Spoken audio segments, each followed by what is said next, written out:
ঈশ্বৰৰ প্ৰশংসা হওক।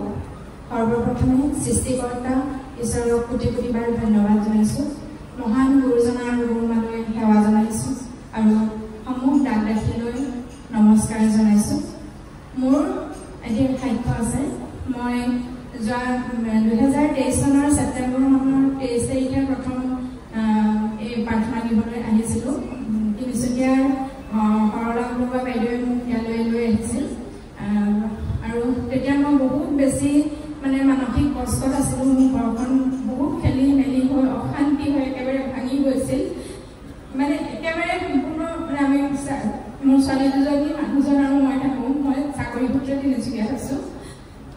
কিন্তু মানে এনেকুৱা বেছি আমাৰ পৰিয়ালৰ মাজত অশান্তি হৈছিল, ডিভৰ্চৰ পৰ্যায়লৈকে আগবাঢ়ি গৈছিল। যেতিয়া মই মানুহজনে মোক এতিয়া মানে কি কৈছিল, ডিভৰ্চ দিবৰ কাৰণে বাধ্য কৰাইছিল।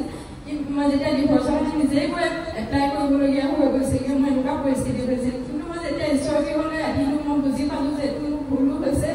তাৰপিছত মই প্ৰাৰ্থনাও কৰিছোঁ। তাৰপিছত যেতিয়া মানুহজনতে নটিচ কৰিছে, তাৰপিছত মানুহজনে আহি নিজেই মোক মানে কৈছেহি যে তই ডিভৰ্চ নিদিবি। এইটো মোৰ কাৰণে বহুত ডাঙৰ। মানে মই মানুহজনক এইবোৰ কেতিয়াও বিচৰা নাছিলোঁ। তেওঁ অত্যাচাৰ মানে মই উপায় বুলি মই ছোৱালীজনীতে মেট্ৰিক দিব ঘৰখনত অশান্তি হৈ অকণমানকৈ মই অকণমান দিন আঁতৰি পৰাই ভাল বুলি ভাবিহে মই সেই কথাটো লৈছিলোঁ, চিন্তা কৰিছিলোঁ। কিন্তু ঈশ্বৰৰ ঘৰলৈ আমাৰ পৰা এতিয়া মোৰ পৰিয়ালটো সম্পূৰ্ণ ধুনীয়াকৈ আছোঁ। মানুহজন আঁতৰি ভাড়া ঘৰত থাকিছিল বেলেগকৈ। কিন্তু এতিয়া আমি সকলোৱে একেলগে হাঁহি ফূৰ্তি কৰি ঘৰখনত থাকিব পাৰিছোঁ। সেইবাবে সৃষ্টিকৰ্তা ঈশ্বৰক কোটি কোটিবাৰ ধন্যবাদ জনাইছোঁ। ইয়াৰ উপৰিও মোৰ আৰু এটা সাক্ষ্য আছে।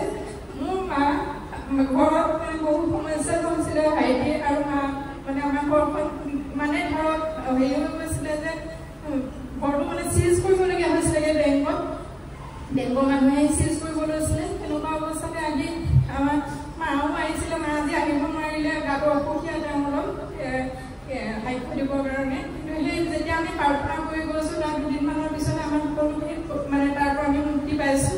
এইখিনি মানে যদিও লোন চলি আছে, কিন্তু আমাৰ ঘৰটো চিজ হোৱাৰ পৰা এতিয়ালৈকে ৰক্ষা পাই আছোঁ।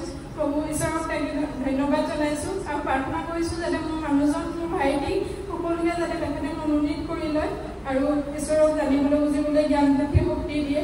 মোৰ ছোৱালী দুজনীকো সুস্বাস্থ্য কৰি ৰাখে। তেখেতকৈ মোৰ সাক্ষ্য সামৰণি মাৰিছোঁ। ধন্যবাদ।